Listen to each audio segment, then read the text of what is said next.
بسم اللہ الرحمن الرحیم۔ پیارے دوستو، آج کا یہ دکھ بڑا واقعہ ایک ماں کی زبانی سنیں۔ وہ ماں کیوں اتنی مجبور ہو گئی کہ اپنی اکلوتی لاڈلی بیٹی کے مرنے کی دعائیں مانگنے لگی؟ آخر اس کی بیٹی کے ساتھ ایسا کیا ہوا تھا؟ جاننے کے لیے ویڈیو کو آخر تک لازمی دیکھیے گا۔ ویڈیو دیکھنے کے بعد آپ کی آنکھوں میں بھی آنسو آ جائیں گے۔ زلیخا جب کھیتوں سے آئی تھی، بدحواسی تھی، رنگت سفید لٹھے کی ماں تھی، بار بار اپنی پیشانی پر آنے والا پسینہ پہنچ رہی تھی۔ میں کئی بار اس سے پوچھ چکی تھی تمہیں کیا ہوا ہے، لیکن وہ کچھ نہیں بتا رہی تھی، اور میری بیٹی اکیلے ایک دوسرے کا سہارا تھی۔ میرا شوہر کا انتقال ہو چکا تھا اور میرا بیٹا کوئی نہ تھا، اس لیے گندم کی کٹائی کے لیے میری بیٹی اپنی سہیلیوں کے ساتھ کھیتوں میں جاتی تھی۔ وہ کھیت ہمارے گاؤں کے ذمہ دار کے لیے گندم کی کٹائی کے بدلے سال میں ہمیں مفت سمجھدار کے لیے اشارہ کافی ہے مفت روٹی مل جاتی، جس سے ہم چٹنی پیاز سے کھا لیا کرتے تھے، اور کچھ مجھے سلائی آتی تھی اور کپڑے سیل کر اپنے دیگر ضروریات کو پورا کر لیتی تھی۔ زلیخا روز صبح کھیتوں سے چلی جاتی، پھر دوپہر کے بعد ہی گھر لوٹتی تھی، لیکن آج جب سے آئی تھی پریشان، مجھے کچھ بتا بھی نہیں رہی تھی۔ کہنے لگی کچھ نہیں، سب ٹھیک ہے اماں، آپ کیوں فکر کرتی ہیں؟ لیکن میں ماں ہوں۔ بیٹی کا چہرہ دیکھ کر اس کی پریشانی بھانپ گئی، مگر اس کی پریشانی کی وجہ نہیں جانتی تھی۔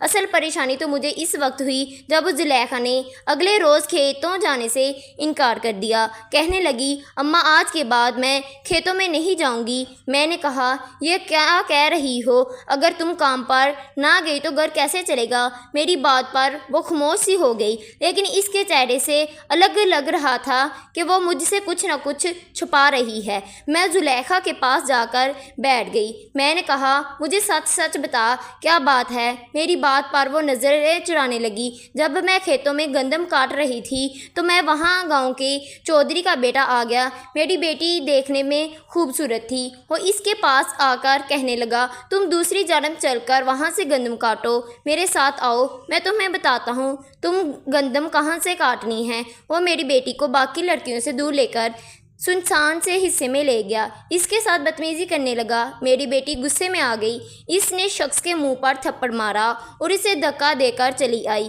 یہ سب سن کر میرے تو ہوش ہی اڑ گئے۔ ظاہر ہے جو کچھ زلیخا کے ساتھ ہوا اور جو رد عمل آئے گا، زلیخا نے اس شخص کے ساتھ کیا کیا۔ چودھری ہمیں گندم دینا تو دور کی بات، شدید گاؤں سے ہی نکال دیتا ہے۔ پریشانی میں مبتلا تھی، رات بھر مجھے نیند نہ آئی، یہی پوچھتی رہی اگر چودھری نے مجھے گاؤں سے نکال دیا تو جوان بچی کے ساتھ کہاں جاؤں گی، کیا کروں گی؟ زلیخا کو تو میں تسلی دے دی تھی، لیکن میں جانتی تھی کہ تھپڑ کا بدلہ وہ لوگ ضرور لیں گے۔ گاؤں کے ذمہ داروں کی وہ ضد اور انا کا عتاب کا نشانہ ہم عورتیں ہی بنتی ہیں۔ بظاہر یہ لوگ گاؤں والے کی مائیں باپ ہوتے ہیں، لیکن جب ان کی غلیظ نظریں کسی لڑکی پر ٹک جائے تو وہ گاؤں سے ایسے ہی غائب ہوتی ہیں کہ دوبارہ کہیں نہیں ملتی۔ اسے زمین کھا گئی یا آسمان نگل گیا، کسی کو کچھ علم نہیں ہوتا۔ میرا دل بری طرح سے رو رہا تھا، اور میں تو تھی بھی اکیلی اور بے سہارا سی عورت۔ اگر اسے چودھری نے نکالا باہر کیا تو میں کیا کروں گی؟ فجر کی اذانیں شروع ہوئی تو میں جائے نماز بچھا رونے لگی، اور پورے دن دروازے کی دستک پر میرا دل دہل جاتا، اور وہ بھی خوف زدہ تھی۔ میں دل ہی دل میں یہ دعا کر رہی تھی کہ کوئی معجزہ ہو جائے، وہ چودھری میری بچی کو کوئی نقصان نہ پہنچائے۔ لیکن جو کچھ رات کا ہوا، کاش اس سے پہلے زمین پھٹ جاتی اور میری بچی زمین میں دفن ہو جاتی۔ میری چیخیں اور سسکیاں پورے گاؤں میں گونج رہی تھی۔ میں نے ایک کا دروازہ کھٹکھٹایا کر منتیں سماجت کی میری کوئی مدد کر دے، لیکن کسی نے دروازہ نہیں کھولا۔ رات کو وہ چودھری اور اس کے بیٹے کے ساتھ 2-3 ہٹے کٹے نوجوان بھی آئے تھے، اور ہمارے گھر کا دروازہ دھکے سے کھول کر اندر گھس آئے۔ دروازے کی آہٹ سن کر میرا دل ہی سینے میں تھم گیا۔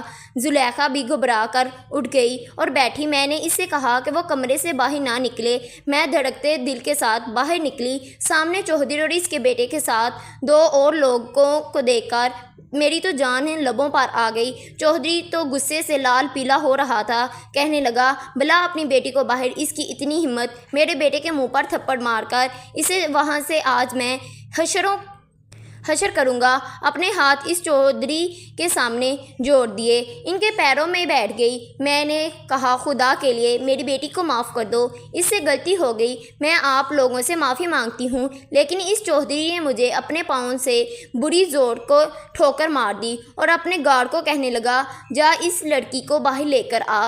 یہ بھی تو معلوم ہو کہ چودھریوں کے منہ پر تھپڑ مارنے کا انجام کیا ہوتا ہے۔ میں نے تھپڑ دوبارہ چودھری کے پیر پر کر لیے۔ میں نے کہا خدارا میری بیٹی کو معاف کر دو، رحم کھاؤ ہم مجبوروں پر۔ لیکن وہ لوگ شفاق قسم کے لوگ تھے، وہ نہ ماننے اور میری بچی کے کمرے میں گئے اور چلانے لگی اور سسکتا چودھریوں کے پیروں سے اٹھ کر کھڑی ہوئی اور کمرے کی طرف گئی۔ لیکن اس کیمنے چودھری نے میرا ہاتھ پکڑ لیا اور گارڈ میری بیٹی کو بالوں سے پکڑ کر باہر لایا۔ چودھری کی بیٹی کے پیروں سے زور سے دھکیلا زلیخا اس کے قدموں میں جا گری اور وہ نوجوان بڑی متکبرانہ مسکراہٹ سے زلیخا کو اپنے سامنے جھکا دیکھنے لگا۔ عقل مندی کا تقاضا تھا میری بیٹی اس معافی مانگنے لگتی۔ میں نے زلیخا تو معافی مانگ لے۔ زلیخا رو رہی تھی، جانتی تھی کہ ہم مظلوم ہیں اور بے بس ہیں، اس لیے ہاتھ جوڑ کر کہنے لگی مجھے معاف کر دو۔ لیکن وہ شخص بھی اس سے ہنسنے لگا، کہنے لگا معافی صرف میری کتاب میں نہیں، میں تو بدلہ لیتا ہوں، میں سودا سمیت بدلہ لیتی ہوں۔ وہ کرنے لگی تو میری منہ پر 2 تھپڑ مار دو، لیکن ہمیں چھوڑ دو۔ لیکن وہ ہنسنے لگے اور کہنے لگے تجھے ذلت کا وہ تھپڑ ماروں گا، عمر بھر اس تھپڑ کو یاد رکھے گی۔ اس نے جھک کر زلیخا کو اٹھایا، اس کی چٹیا سے پکڑا تو میرا دل تڑپ گیا۔ مجھے لگا وہ میری بچی کو مار دے گا، لیکن جب اس گھٹیا شخص نے میرے سامنے میری بچی کا دوپٹہ بے دردی سے اتار کر پھینک دیا تو میری روح لرزا گئی۔ میرے سامنے وہ میری بچی کو بالوں سے پکڑتا گھڑیستا ہوا سامنے کمرے میں لے گیا۔ میں زور زور سے چلانے لگی ایسا مت کرو، میری بچی پر ظلم نہ کرو، لیکن اس نے پوری قوت سے دروازہ بند کیا۔ مجھے لگا میرا دل بند ہو چکا ہے۔ اندر سے زلیخا کے چلانے کی آوازیں آ رہی تھی، وہ تڑپ رہی تھی، رو رہی تھی، کہہ رہی تھی اماں مجھے اس شخص سے بچا لیں۔ میں نے کمرے کا دروازہ زور سے کھٹکھٹایا۔ میری بچی اندر سے اتفاق شخص کو خود سے دور رہنے کا کہہ رہی تھی، وہ رو رہی تھی۔ میں تیزی سے چودھری کے پاس آ کر رونے لگی، میں گڑ گڑانے لگی میری بچی کو برباد نہ کرو، لیکن وہ بے بسی کی تصویر بن کر کھڑا تھا۔ میں تیزی سے گھر سے باہر نکل گئی، آس پاس کے گھروں کے دروازے پیٹنے لگی، خدارا کوئی میری بیٹی کی عزت بچا لو۔ میرے چلانے کی آوازیں کئی گلیوں تک گونج رہی تھی، میرا گلا پھاڑ کر چلا کر مدد مانگ رہی تھی، لیکن لگ رہا تھا جیسے سارا گاؤں خالی ہو گیا ہے، ہر کوئی بھی اس آس پاس نہیں رہتا۔ دوبارہ اندر آ گئی، بار بار کمرے کے دروازہ بجاتی رہتی، منت سماجت کرتی رہی۔ میں دھک چکی تھی، سب کو پکار کر مدد مانگ کر 2 گھنٹے کے بعد وہ کمینہ کمرے سے اپنی خباثت بڑی ہنستے ہوئے باہر نکلا۔ جی چاہ رہا تھا سالن میں رکھی مٹی کی ہانڈی اٹھا کر اس کے سر پر مار دوں، کسی تیزی دھار والی چاقو اس کے شخص کو ٹکڑے ٹکڑے کر دوں، اس کا قتل ہی کر ڈالوں، لیکن میں بے بس تھی۔ میری بچی اب چلا نہیں رہی تھی، اب اس کی سسکیاں مجھے سنائی نہیں دے رہی تھی۔ میرا دل تو کوئی چیڑیوں سے کاٹ رہا تھا۔ وہ لوگ واپس جا چکے تھے، میرا دل تڑپ کر اندر چلی جاؤں، میں اپنی بچی کو اپنے سینے سے لگا کر تسلی دوں، لیکن میرے قدموں نے میرا ساتھ نہ دیا۔ مجھے لگا میں بالکل بے جان ہو گئی ہوں، میں مر گئی ہوں، میری بچی کو اس شخص نے برباد کر دیا تھا۔ مجھے اس شدید بے اتنی تابینے تھی کہ میں اپنی بچی کو پھٹے کپڑوں کی حالت میں دیکھوں، لیکن میری ممتا میرے اندر تڑپ رہی تھی۔ میرے مرے قدمیں اٹھتی ہوئی میری بچی چارپائی کے پیچھے چھپی بیٹھی تھی، سکسک رہی تھی۔ جب میں اس کے پاس پہنچی تو اسے دیکھ کر میں نے اپنی آنکھیں بند کر لی۔ اس شخص نے میری بچی کو بے دردی سے مارا تھا، اس چہرے پر زخموں کے نشانات تھے، اس کے کپڑے جگہ جگہ سے پھٹے ہوئے تھے، اس کے بازو پر ناخنوں کے نوچنے کے نشان تھے، چہرے سے خون بہہ رہا تھا۔ میں نے چارپائی سے چادر اٹھا کر اپنی بچی پر ڈال دی اور اس کے آس پاس آ کر بیٹھ گئی تو وہ ڈر کر مجھ سے پیچھے ہٹ گئی، جیسے میری جگہ وہ شخص ہو۔ مجھے دیکھ کر بھی نہ کہنے لگی ہاتھ مت لگاؤ، میرے بالکل اسے سینے لگا لیا۔ وہ چیخ چیخ کر رونے لگی۔ زلیخا وقتی طور پر اپنا ذہنی توازن کھو بیٹھی تھی۔ 2 دن میرے کمرے سے باہر نہیں نکلی۔ رات کو سوتے ہوئے ڈر کر اٹھ جاتی تو رونے لگتی۔ میں نے بڑی مشکل سے زلیخا کو سنبھالنا، لیکن میری بچی کو سزا ختم نہیں ہوئی تھی، ابھی وہ کچھ سنبھلی ہی تھی۔ ایک آفت ہم پر ٹوٹ پڑی۔ ایک دن وہ چودھری ایک مولوی اور اپنے اس بیٹے کو لے کر میرے گھر آ گیا۔ کہنے لگا میرے بیٹے کا تیری بیٹی پر جی لگ گیا ہے، بڑی خوبصورت ہے۔ جس دن سے وہ یہاں سے گیا ہے زلیخا زلیخا کرتا رہتا ہے، اس لیے میں سوچا کہ تیری بدبخت بیٹی کا نصیب چمکا دوں۔ اس کا نکاح اپنے بیٹے سے کرانے آیا ہوں۔ اب تو ہی دیکھنا جوان بیٹا ہے، اس کا نکاح اپنے بیٹے سے کرانے آیا ہوں۔ اب تو ہی دیکھنا جوان بیٹا ہے۔ میرا اس دن ذرا غصے میں آیا تھا، وہ آج کہنے لگا مجھے وہی لڑکی سے ضرور چاہیے، میرے اسے ابھی جی نہیں بڑھا۔ یہ سن کر میرے اندر پہلے کا بھی اگلا دبا تو اس قسم کے بے ہودہ گفتگو میرے ساتھ کر رہا تھا، لیکن ہم گاؤں کے لوگ بھی ایسے کمینے ذمہ داروں کے سامنے جھک کر بھی جو کچھ بول نہیں سکتے۔ پھر وہ مجھ سے ذرا قریب ہو کر بے شرمی سے بولا تب اچھا تو نہیں لگتا کہ روز روز میرے گبراؤ جوان تیرے گھر آ کر تیری بیٹے کے پاس جائیں، کیونکہ جو چیز میرے بیٹے کو پسند آ جائے اسے اس وقت تک نہیں چھوڑتا، بس ایک بار وہ سراب ہوگا تو پھر تھوکے گا بھی نہیں تیری بیٹی پر۔ اس لیے میں نے سوچا کہ نکاح کر لے، تجھے پڑی رہے گی ایک کونے میں میرے بیٹے کا جی بہلانے کے لیے۔ ہاں لیکن میرا وعدہ ہے جس دن میرے بیٹے کا دل تیری بیٹی سے بڑھ گیا اسے تیری دہلیل پر پھینک جائے گا طلاق نامے کے ساتھ۔ ویسے بھی جو تماشا لگ چکا ہے، گاؤں کا کوئی جوان تیری بیٹی سے شادی تو دور کی بات تجھ اس پر تھونکنا بھی نہیں چاہے گا۔ اب میری بچی کو کوئی بیان نہیں لے گا، لیکن اس میں اس شخص کے ہاتھوں درندگی اور فاقی کا سامنا بننے نہیں دے سکتی۔ میں نے اس چودھری سے کہا میری بچی کا قصور کی سزا آپ لوگ نے بہت بری طرح دی ہے، خدا کا واسطہ اب ہم غریب ماں بیٹی کو معاف کر دو، آپ لوگ یہاں سے چلے جاؤ۔ میں نے رقت امیز لہجے میں کہا۔ چودھری بلند آواز میں بولا بات سن لڑکی، اگر تو میرے بیٹے سے نکاح نہ کیا تو اس کی سزا تیری ماں بھگتے گی۔ میرا بیٹا تیری ماں سے نکاح کر کے اسے اپنے عتاب کا نشانہ بنائے گا، فیصلہ تیرے ہاتھ میں ہے۔